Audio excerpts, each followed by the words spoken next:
Okay အားလုံးမင်္ဂလာပါကျွန်တော်ကောင်းမြတ်စင်ဖြစ်ပါတယ် trainer and speaker တယောက်ဖြစ်ပါတယ်ကျွန်တော်အလုပ်ကလေးမှာအားအတွက်ကျွန်တော်မိတ်ဆွေတွေဗီဒီယိုလေးမတင်ပေးပြတာကြာသွားပြီပေါ့နော်အဲ့တော့ဒီနေ့မှာတော့ကျွန်တော်ရဲ့မိတ်ဆွေတွေကိုဟလာဘယ်သူကမှမပြောဘူးသေးတဲ့လျှို့ဝှက်ချက်လေးတစ်ခုကျွန်တော်ဒီမှာပြောပြပေးမှာဖြစ်ပါတယ်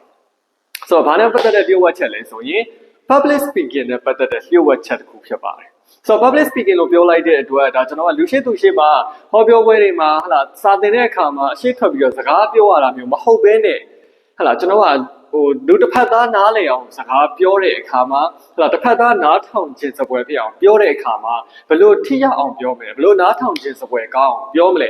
ဟလာလူနှစ်ယောက်တွေ့တဲ့အခါမှာဒီကိုတစ်ဖက်ကလူကကိုပြောတာနားထောင်ခြင်းစပွဲဖြစ်အောင်ဘယ်လိုပြောမလဲဆိုတော့အဓိကကြတဲ့ public speaking ရဲ့အရေးကြီးဆုံးတော့လျှို့ဝှက်ချက်ကြီးတစ်ခုကိုကျွန်တော်ဒီမှာဖွင့်ထားပြီးတော့ပြောပြပေးတော့မှာဖြစ်ပါတယ်။ Okay အဲ့တော့လျှို့ဝှက်ချက်လေးကိုကျွန်တော်ဥပမာလေးတစ်ခုနဲ့ရှင်းပြီးပြောပြပါမယ်နော်။ဆိုတော့ဥပမာကဘယ်လိုမျိုးလဲဆိုတော့ဒါကျွန်တော်မိတ်ဆွေတွေမျက်လုံးထဲမှာမြင်အောင်ကြည့်အောင်ကျွန်တော်ပြောပြပေးပါမယ်နော်။ကျွန်တော်မိတ်ဆွေတွေအတွက်ဟင်းပွဲတစ်ပွဲကျွန်တော်ပြင်လာခဲ့မယ်။ဟင်းပွဲတစ်ပွဲပြင်ခဲ့မယ်။စားစေချင်လို့ဟုတ်ပြီနော်။ဆိုတော့ဟင်းပွဲကဘာဟင်းပွဲလဲလို့မေးလို့ရှိရင်ငါးဟင်းဗျာကျွန်တော်ငါးဟင်းလေးကျွန်တော်ပြင်လာမယ်ငါးဆိုပေမဲ့ဒါကျွန်တော်ငါးကြော်ဗျာငါးဟင်းဆိုပြောရခံမယ်ငါးကြော်ပေါ့ဒါပေမဲ့ကျွန်တော်ငါးကြော်ကိုပကံများဖြူလေးပေါ်မှာဟလာငါးကြော်လေးတစ်ထုံးပါမယ်ကျွန်တော်စားသေးခြင်းနဲ့ဟာနော်ကျွန်တော်စားသေးခြင်းနဲ့ငါးကြော်လေးပါမယ်ပြီးသွားရင်တော့ဒီတိုင်းမထားသေးဘူးကျွန်တော်ဘာလုပ်မလဲဆိုရင်အဲ့ဒီငါးကြော်ပေါ်မှာခရမ်းကျင်လေးအနှစ်လေး sauce လေးကျွန်တော်ဖြန်းလိုက်မယ်sauce လေးဖြန်းပြီးသွားရင်ဟင်းခက်အမွေးကြိုင်မှုန်လေးနည်းနည်းခတ်လိုက်မယ်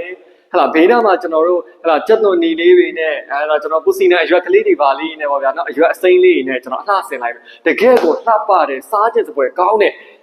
ငါးကြော်ဟင်းပွဲလေးဖြစ်သွားပြီဟုတ်ပြီနော်ပကံများအဖြူလေးပေါ်မှာငါးကြော်လေးနဲ့အတူတူဟလာဟင်းခက်အမွေးကြိုင်လေးတွေ sauce လေးတွေနော်ကျွန်တော်တို့အသီးရွက်ကလေးတွေနော်ဒါကျွန်တော်ကြက်သွန်လေးတွေလှလှပပလေးကျွန်တော်ပုံဖော်ထားတယ်ဒါဟင်းပွဲနံပါတ်1ဗျာကဲနောက်ထပ်ကျွန်တော်ဟင်းပွဲနောက်တစ်ပွဲထပ်ပြင်မယ်ဘာဟင်းပွဲလဲဆိုငါးကြော်ပဲဗျာเนาะဒုတိယဟင်းပွဲလဲငါးကြော်ပဲဒါပေမဲ့ဒီဒုတိယဟင်းပွဲကိုကြာတော့ကျွန်တော်ဘယ်လိုလုပ်ထားလဲဆိုရင်ပကံများအဖြူလေးပေါ်မှာအဲ့ဒီငါးကြော်လေးတစ်လုံးဘက်ခနဲ့ကျွန်တော်တင်ထားလိုက်ဒါပဲပြီးပြီအဲ့ဒါဟင်းပွဲနံပါတ်1ဆိုတော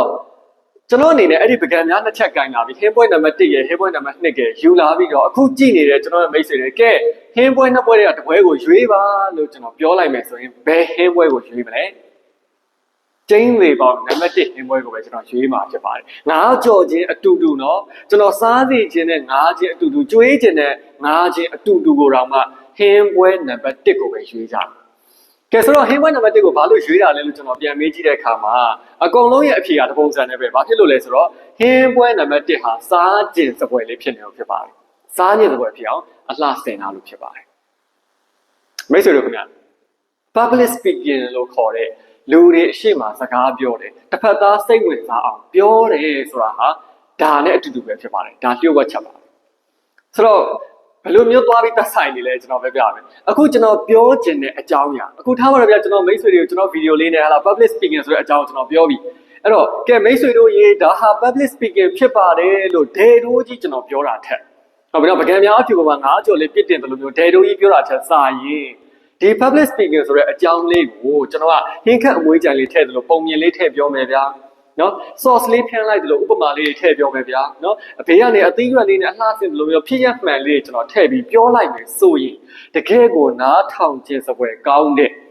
public speaking ကောင်းတစ်ခုကိုတည်ဆောက်နိုင်မှာဖြစ်ပါတယ်ဒီတစ်ချက်ပဲရှိပါတယ်လျှို့ဝှက်ချက်ကနားလည်မယ်ထင်ပါတယ်နော်ကဲဒါကြောင့်မို့လို့ဟလာအခုလိုမျိုးကိုပြောတဲ့စကားတွေကိုလူတွေနားထောင်ခြင်းစပွဲဖြစ်အောင်နော်ဒီလိုမျိုးလေးအလှဆင်လို့ရအောင်လို့ကျွန်တော်ဘာတွေလုပ်ရမလဲဆိုရင် public speaking နဲ့ပတ်သက်တဲ့အကြောင်းအရာကျွန်တော်လေ့လာမှာဖြစ်ပါတယ်အဲ့တော့တလက်စားတယ်ကျွန်တော်မိတ်ဆွေတွေကိုသင်တန်းကြော်ညာလေးတစ်ခုနဲ့ထပ်ပြီးတော့မိတ်ဆက်ပေးလိုက်ပါမယ်ဟလာအခုဒါလာမယ့်လထဲမှာပေါ့နော်ကျွန်တော်တို့ April လထဲမှာကျွန်တော်ရဲ့ဟလာမြန်မာနိုင်ငံမှာပထမဦးဆုံးသောဖွင့်လှစ်တဲ့ Professional Diploma in Public Speaking ဆိုတဲ့အတန်းလေးတစ်တန်းဖွင့်လှစ်ဖို့ရှိပါတယ်ဟလာကျွန်တော်သင်တန်းလေးကိုတော့ဟလာ CDDI လို့ခေါ်တဲ့ Careers Development Training Institute ကနေပြီးတော့ဖွင့်လှစ်ပေးမှာဖြစ်ပါတယ်ကျွန်တော်ကိုယ်တိုင်ပဲဒီသင်တန်းမှာဆွေးနွေးမျှဝေပေးမှာဖြစ်ပါတယ်ဆိုတော့ကျွန်တော်ရဲ့ဒီ6နှစ်ကျော်9နှစ်ဝန်းကျင်တက်တန်းရှိပြီဖြစ်တဲ့ Public Speaking နဲ့ပတ်သက်တဲ့ဟလာကျွန်တော်အတွေ့အကြုံတွေဟလာအခက်အခဲတွေနော်ပြဿနာတွေရင်ဆိုင်ဖြေရှင်းခဲ့ရတဲ့ ဘဟုတုတတွေဒါတွေအကုန်လုံးကိုကျွန်တော်ထည့်သွင်းဆွေးနွေးပေးထားတဲ့သင်တန်းလေးလည်းတစ်ခုဖြစ်ပါတယ်ပြီးတော့ဒီ professional diploma ကိုကျွန်တော် Midwest UK ကနေပြီးတော့ကျွန်တော်တို့ရယူနိုင်မှာဖြစ်ပါတယ်ဒါကြောင့်မလို့ public speaking အကြောင်းလေးတွေကိုဒီထက်ပိုပြီးတော့အသေးစိတ်ကြကြသိကျင်တဲ့လက်တွေ့ကြကြပိုပြီးလေ့လာကျင်တယ်ခုနကကျွန်တော်ပြောသလိုမျိုးဟလာကိုပြောတဲ့စကားတွေကိုဘယ်လိုအလှဆင်ရင်ပိုပြီးတော့ပြည့်စုံလဲဆိုတော့သိကျင်တယ်ဆိုရင်ဟလာအခုလာမှာဖွင့်မယ်နောက်ရှေ့လာမယ်လာမှာဖွင့်မယ်ဟလာ professional diploma in public speaking ဆိုတဲ့အတန်းလေးကိုဟလာတက်ရောက်ပြီးတော့လေ့လာနိုင်ပြီဖြစ်ပါတယ်ဟုတ်ကဲ့အားလုံးကိုကျေးဇူးများကြီးတင်ပါတယ်အခုလိုအကျိုးရှိတဲ့ဗီဒီယိုလေးများကိုကြည့်ရှုနိုင်ဖို့ရန်အတွက်ကျွန်တော်ရဲ့ YouTube channel လေးကို subscribe လုပ်ထားလို့ရပါတယ်